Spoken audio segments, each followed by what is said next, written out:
5:45 মুন্সিহাট থেকে উঠেছি, উঠে এই বড়গেছিয়া এতে তার ছিঁড়ে গেছে, অ্যান্টেনা ভেঙে গেছে, এইসব এটা প্রতিনিয়ত আমতার ট্রেন এরকম হয়।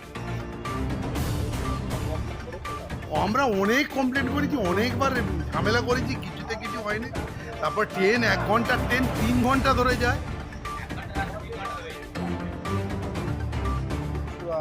কিচ্ছু কোনো রকম সুরাহা হয়নি।